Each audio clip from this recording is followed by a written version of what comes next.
بسم اللہ الرحمن الرحیم الحمدللہ رب العالمین والصلاة والسلام علی سید المرسلین۔ عزیز طلباء و طالبات، تاریخ اسلامی کے اس لیکچر میں ہم خلیفہ اول حضرت سیدنا ابو بکر صدیق رضی اللہ تعالی عنہ کے حوالے سے گفتگو کریں گے۔ ہمارا آج کا یہ لیکچر آپ کے تعارف، ذاتی خصائص و امتیازات، قبول اسلام کے بعد کی زندگی اور آپ کے فضائل و مناقب پر مشتمل ہوگا۔ خلیفہ اول حضرت سیدنا صدیق اکبر رضی اللہ تعالی عنہ کا اصل نام عبداللہ تھا، آپ کی کنیت ابو بکر تھی، اور آپ کو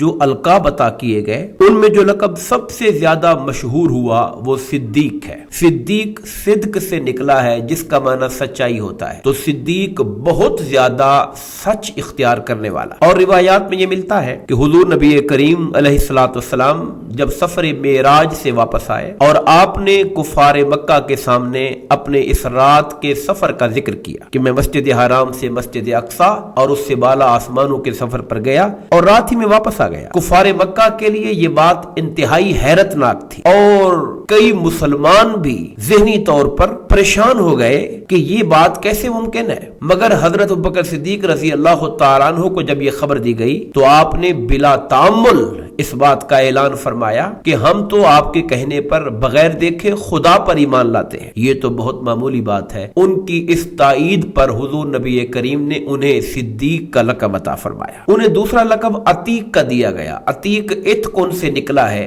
جس کا معنی ہوتا ہے آزادی، اور عتیق یعنی آپ کو اللہ رب العزت نے آگ سے، جہنم سے آزاد فرمایا ہوا ہے۔ قریش کے اندر جو سب ٹرائب تھے اس میں آپ کا قبیلہ بنی تیم تھا، جیسے حضور نبی پاک کا قبیلہ بنو ہاشم ہے، حضرت عمر فاروق کا قبیلہ بنو عدی ہے، تو آپ کا قبیلہ بنی تیم تھا۔ آپ کی ولادت عام الفیل سے 2 سال اور چند مہینے بعد ہوئی، اور آپ کا وصال 22 جمادی الاخر 13 ہجری میں آپ منگل کی رات کو بخار کے سبب آپ نے اس دنیا فانی سے کوچ کیا، اور آپ کو حضور نبی کریم علیہ الصلوۃ والسلام کے پہلو انور میں دفن ہونے کا شرف حاصل ہوا۔ وفات کے وقت آپ کی عمر مبارک 63 سال تھی۔ آپ کے والد ماجد کا نام عثمان بن عامر تھا اور والد کی کنیت ابو قحافہ تھی۔ آپ کے والد محترم 8 ہجری میں فتح مکہ کے موقع پر مسلمان ہوئے۔ آپ کی والدہ ماجدہ کا نام سلمہ بنت صخر تھا اور والدہ کی کنیت ام الخیر تھا، اور آپ ابتدائی دور میں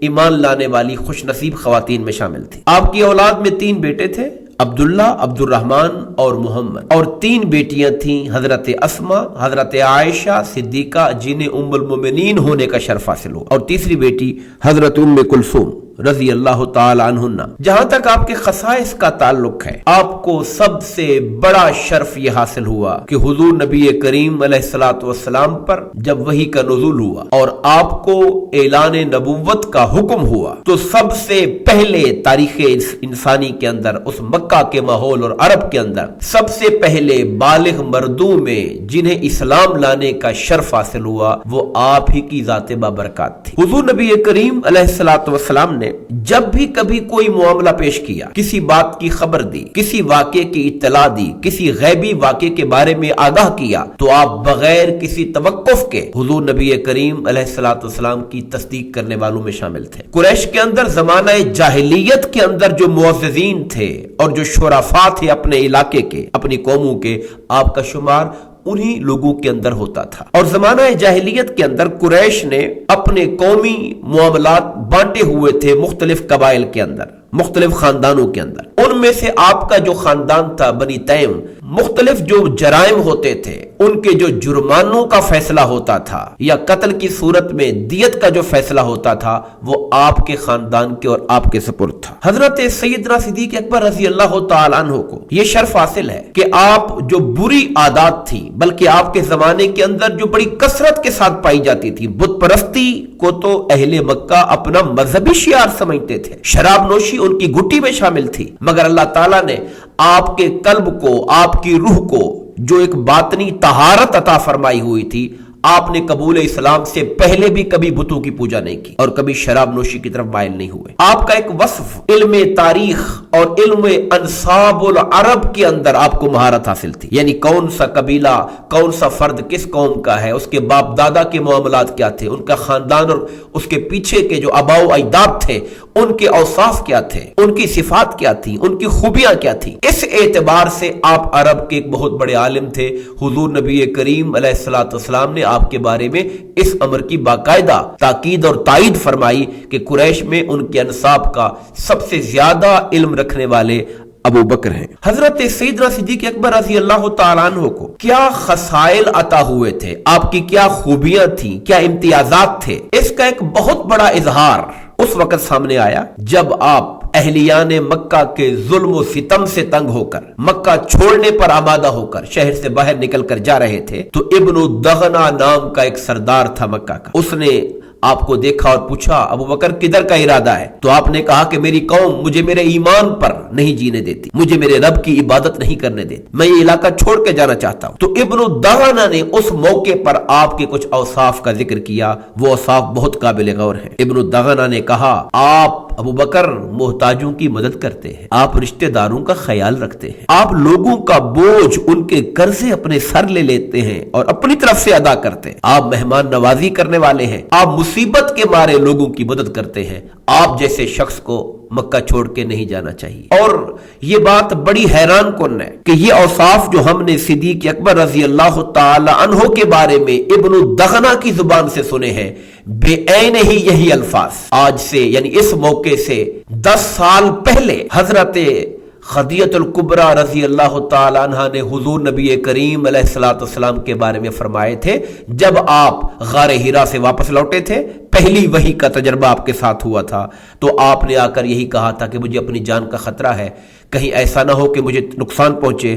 تو حضرت سیدہ ام المومنین خدیجہ الکبریٰ نے انہی الفاظ کے ساتھ آپ کو تسلی دی تھی. یہ عجیب حسین اتفاق ہے کہ حضور نبی کریم علیہ الصلوۃ والسلام اور صدیق اکبر رضی اللہ تعالیٰ عنہ مسلمانوں میں جو سب سے پہلے اسلام لانے والے ہیں مردوں میں، ان کے خصائل کا، ان کی عادات کا آپس میں کیسی ہم آہنگی تھی اور کیسے مزاج میں یکسانیت تھی کہ دو مختلف شخصیات سے ایک جیسے الفاظ کا اظہار ہوا. قبول اسلام کے بعد آپ کی زندگی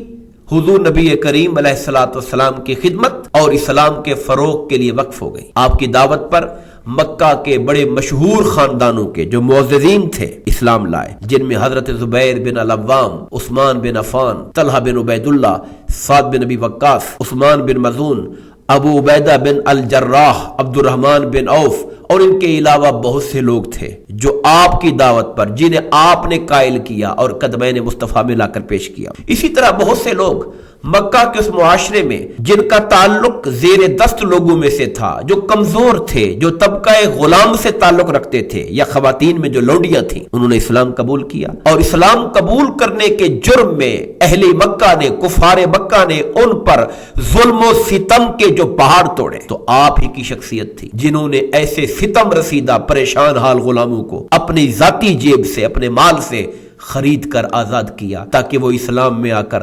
آزادانہ طور پر اپنے رب کی عبادت کر سکے اور رب کی خوشنودی حاصل کر سکے. ان میں حضرت بلال کا نام بہت مشہور ہے، عامر بن فہیرہ ہیں، ذنیرہ ہیں، نذیرہ ہیں اور بہت سے غلام اور لونڈیاں تھیں جنہیں آپ نے اپنے مال سے خرید کر فقط اللہ کی رضا کی خاطر آزاد کر دیا تھا. حضرت سیدنا صدیق اکبر رضی اللہ تعالی عنہ ہر تنگی اور ہر مشکل میں ہمیں آقا کریم علیہ الصلوۃ والسلام کے ساتھ نظر آتے ہیں. کوئی ایسا مرحلہ نظر نہیں آتا جہاں آقا کریم علیہ الصلوۃ والسلام مشکل میں ہوں اور صدیق اکبر رضی اللہ تعالی عنہ کسی اور طرف منہ کر کے بیٹھے ہوئے ہوں. ایسا کبھی پیش نہیں آیا. حضور نبی کریم علیہ الصلوۃ والسلام کو جب اللہ تعالیٰ نے مکہ سے مدینہ کی طرف ہجرت کرنے کا حکم جاری فرمایا تو آپ سب سے پہلے حضرت صدیق اکبر کے گھر میں آئے اور انہیں آ کر اطلاع دی کہ ابو بکر، رب کائنات نے مجھے ہجرت کا حکم دے دیا ہے. تو صدیق اکبر نے بڑی بےتابی سے پوچھا کہ یا رسول اللہ، آپ کی سنگت اور صحبت میں کون جائے گا؟ آپ نے فرمایا کہ